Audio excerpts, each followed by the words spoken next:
Hey YouTube, this is an opportunity for me to give back. I've been blessed and had so many opportunities for learning and fixing things and figuring things out that I'd have never figured out on my own, or I'd have had to pay a bunch of money.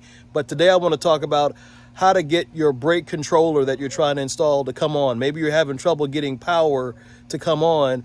I figured it out. It took me a couple weeks of going back and forth and just, tearing my hair out. But at the same time, I wasn't going to pay $600 to $1,000 for the dealer or someone to do something that was simple that I just didn't know how to do. So hope this helps you.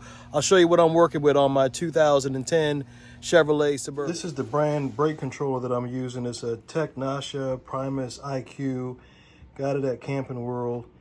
And this is what's going to seem to work best for my vehicle. Always disconnect the negative battery terminal when working on any electrical components on your vehicle. Okay, for my vehicle, these are the wires that I pulled out. They had tape on the end of them, and I stripped them so they'll be ready for the buck connectors. This came with my brake controller. I put the buck connectors and crimped those onto this piece, which goes back into my brake controller. Now I'm gonna crimp those to these wires. All right, all these crimped together using the buck connectors here. Just so you know, on my vehicle, this black wire goes to the truck. Red wire with a black stripe. This blue wire is your brake wire. This red and black wire is your power going to your 12-volt battery. This is for your signal going all the way back to your 7-pin, and the white is your ground. Your vehicle, like mine, may not have your main power source connected. So right there where you see those black, the red rather, wire, it's kind of taped up in there.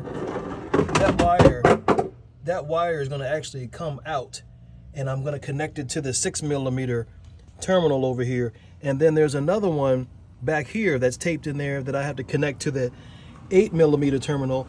Then the power will come on for my brake controller. So I'm going to do that now, and I'll give you a little picture of that once I'm done. All right, there's the first one that you see right there.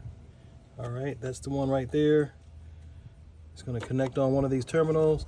Now I'm going to get the, all right, I pulled the other one from back over there on that side and pulled it out. And one is on the 6mm and one is on the 8mm. The one that is coming from this side over here is going to the 6mm. The one that's coming from this side crosses over and goes to the 8mm. So again, the one from over there goes to the 6mm. The one here goes to the 8mm. And now I need a 6mm and an 8mm nut to go on top of these. You can get that from Lowe's or somewhere like that, and then we'll be good to go. All right, that's what it should look like. Make sure you move these out of the way so you can put your fuse cover back on when you're done. But now you got those hooked up. I just got these 6mm and 8mm nuts from AutoZone. That was the piece there. Connect the brake controller, and we are getting power and all that good stuff and are ready to go.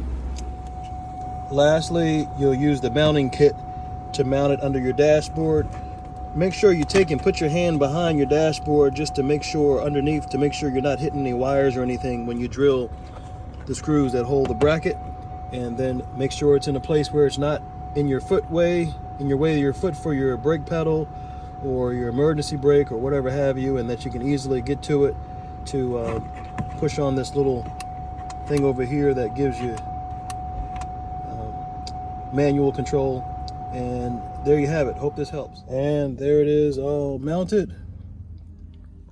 Mounted there, and wires all tucked away back in the back.